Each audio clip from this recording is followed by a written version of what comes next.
Hello what's up guys, मेरा नाम है राजेश। स्वागत है आपका आर्मी मैथमेटिक्स में।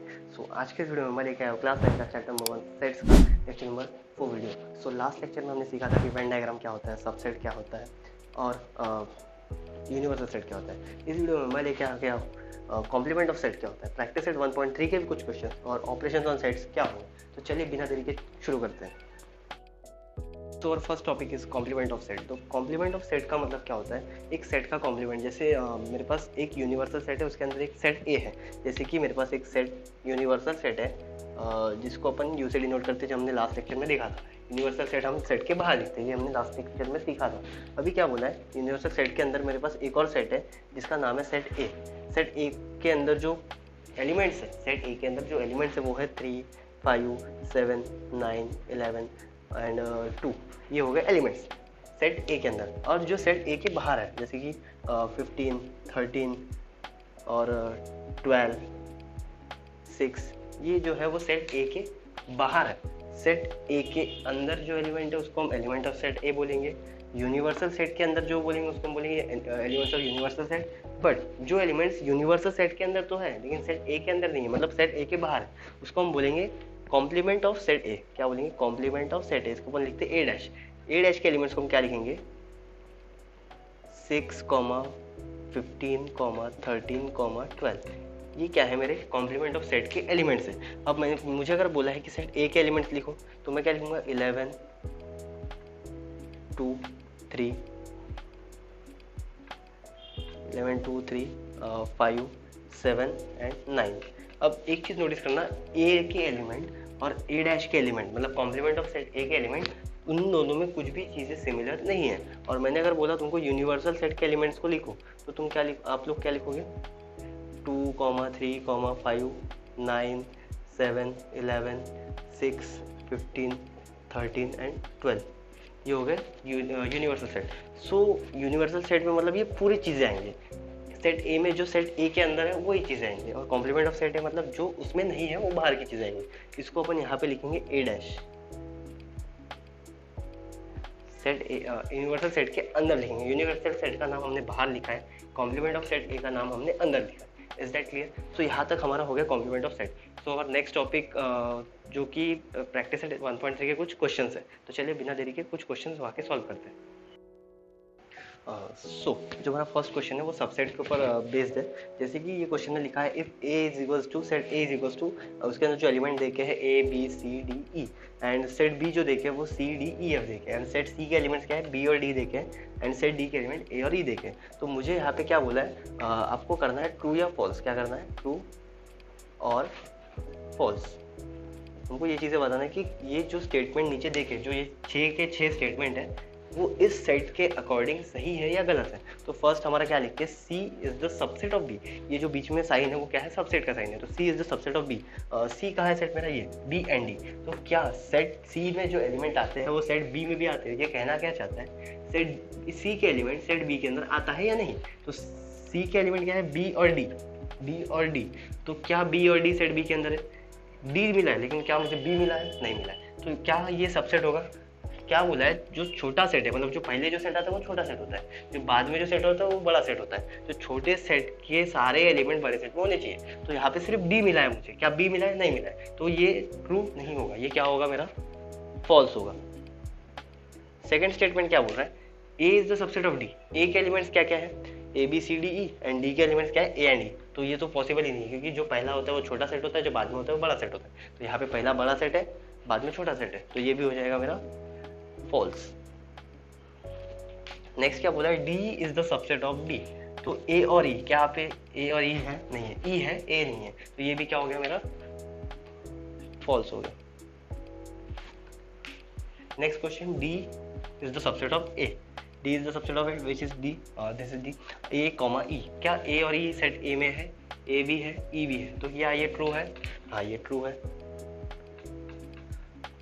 नेक्स्ट क्या बोला है? B is the subset of A. B C D E F, C D E, क्या एफ है? तो ये सबसेट नहीं होगा, क्योंकि वहाँ पे एफ नहीं है। तो ये क्या बन गया मेरा? फॉल्स। क्या बोल रहे हैं? C is the subset of A. C set में क्या क्या है? बी और डी।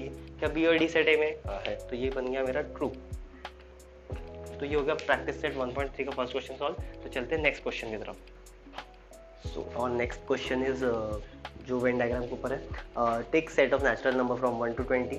हमको एक सेट लेना है नेचुरल नंबर का जो कि 1 से 20 तक, मतलब 1 से 20 तक जितने भी नंबर आते हैं सब लेना है, नेचुरल नंबर लेना है। 1 2 3 4 5 6 7 8 9 10 11 12 13 14 15 16 17 18 19 20 एज ए यूनिवर्सल सेट। उसको हम क्या ट्रीट करेंगे, यूनिवर्सल सेट, मतलब वो सबसे बड़ा सेट है। Is that clear? सो अभी नेक्स्ट क्वेश्चन, नेक्स्ट क्या बोला उसके, show set X and Y using the Venn diagram. X और वाई सेट को वेन डायग्राम के हेल्प से शो करना है। तो सबसे पहले मैं एक्स और वाई को इजी वे में लिख लेता हूँ, मतलब लिस्टिंग मेथड में लिख लेता हूँ। ये मेरा सेट बिल्डर फॉर्म में देखिए, मैं इसको लिस्टिंग मेथड में लिखूंगा। तो x is a natural number बोला है, x belongs to natural number and x जो है वो मेरा 7 से छोटा है, 7 से बड़ा है एंड 15 से छोटा है। तो कौन से नंबर हो जाएंगे यहाँ पे, 8 9 10 11 12 13 एंड 14। तो ये बन गया मेरा x। एंड y क्या बोल रहा है, y belong to natural number and y is a prime number from 1 to 20। तो 1 से 20 के बीच में जितने प्राइम नंबर आते हैं, जैसे कि 2 हो गया, 3 हो गया, 5 हो गया, 7 हो गया, फिर 11 हो गया, 13 हो गया, 17 हो गया, 19 हो गया, ये हो गया मेरा प्राइम नंबर। ये मेरे को 2 सेट बन गया। अब मेरे को इसको यूनिवर्सल सेट में वेन डायग्राम के थ्रू दिखाना है। तो सबसे पहले क्या बनेगा, वेन डायग्राम बनेगा किसका, यूनिवर्सल सेट का। यूनिवर्सल सेट का वेन डायग्राम रेक्टेंगुलर शेप में बनता है, ये बन गया यूनिवर्सल सेट। नेक्स्ट क्या है, इसमें मुझे एक्स को शो करना है, तो मैं एक्स बना लेता हूँ। एक्स में क्या बोल रहा है मेरे को, मुझे अभी चेक करना है दोनों चीज़ में कुछ भी कॉमन है क्या। तो मुझे यहाँ पे 11 11 कॉमन दिख रहा है, 13 13 कॉमन दिख रहा है, और कुछ कॉमन है नहीं है। तो मैं 11 और 13 को क्या करूँगा, बाद में लिखूंगा। तो पहले एक्स सेट में क्या है, 8 है, 9 है, 10 है, 12 है, 14 है, ठीक है, बाद में लिखेंगे इसको। अभी क्या कर रहा हूँ मैं, इसी को ओवरलैपिंग एक सर्कल बना रहा हूँ। अब ये ओवरलैपिंग सर्कल क्यों बनाया मैंने, वो मैं बात बताऊँगा। और 11 और 13 को छोड़ के बाकी जो भी नंबर है ये ओवरलैपिंग के बीच में नहीं आना चाहिए, बाकी उसके बाहर बना लेना है। 2 हो गया, 3 हो गया, 5 हो गया, 7 हो गया, 17 हो गया, 19 हो गया।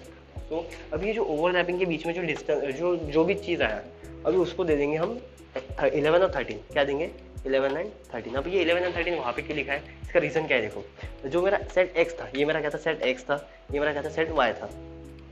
सेट ऐसे 11 और 13 जो है वो सेट एक्स में भी है, सेट वाई में भी है। तो ऐसे मैंने ड्रॉ किया कि जो 11 और 13 है वो सेट वाई में भी आ जाए, सेट एक्स में भी आ जाए। लेकिन मैं ऐसा भी कर सकता था, दो अलग अलग सेपरेट सर्कल बना के उसको भी 11 और 13 दे दिया, इसको भी 11 और 13 दे दिया। लेकिन मेरे को क्या पता है, वेन डायग्राम में कुछ भी चीज़ें रिपीट नहीं होनी चाहिए। सेट में अगर मैं सेट को लिख रहा हूँ लिस्टिंग फॉर्म में, तो उसमें कुछ भी नंबर रिपीट नहीं होना चाहिए, ये एक रूल है। सो इसको मैंने ओवरलैपिंग सर्कल के थ्रू बना दिया।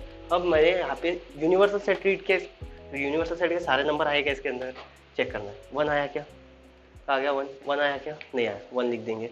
फिर क्या, 2 आया, 3 आया, 4 आया क्या, नहीं आया, 4, 5 आया, 6 नहीं आया, 7 आया, 8 9 10 11 12 15 तक पूरे नंबर आए। 16 आया क्या, नहीं आया, 16 डालेंगे। 17 आया क्या, आया। 18 भी नहीं आया। 19 आया, 20 भी नहीं आया, तो उसको कहीं पे भी डाल दो। तो ये हो गया मेरा क्वेश्चन सॉल्व। सो अब बढ़ते हैं नेक्स्ट टॉपिक की तरफ। बाकी क्वेश्चन आप खुद से ट्राई कीजिए और जो भी डाउट है वो कमेंट सेक्शन में पूछिए। नेक्स्ट टॉपिक की तरफ बढ़ते हैं अभी। सो हमारा जो नेक्स्ट टॉपिक है वो ऑपरेशन ऑफ सेट्स है। ऑपरेशन ऑफ सेट्स में जो पहला टॉपिक वो मेरा इंटरसेक्शन ऑफ सेट है। इंटरसेक्शन ऑफ सेट जब भी बोला है तो इतना ध्यान रखना है, हमने जो लास्ट क्वेश्चन सॉल्व किया ना इंटरसेक्शन ऑफ सेट, उसी के ऊपर बेस्ड है पूरा। तो सपोज इंटरसेक्शन, इतना जान लो इंटरसेक्शन ऑफ सेट को अपन एन से डिनोट करते हैं। एन नहीं है, वो एक बेसिकली एक सिंबल है उल्टा ऐसा यू की तरह, तो उसको हम ऐसे इंटरसेक्शन ऑफ सेट के थ्रू लिखते हैं। जैसे मुझे अगर बोला है कि set A intersect set B, मतलब ए इंटरसेक्ट बी, इसका मतलब क्या होता है, मेरे पास सेट ए है जो मैंने लास्ट सेट में तुमको बताया था। सेट ए क्या है मेरा,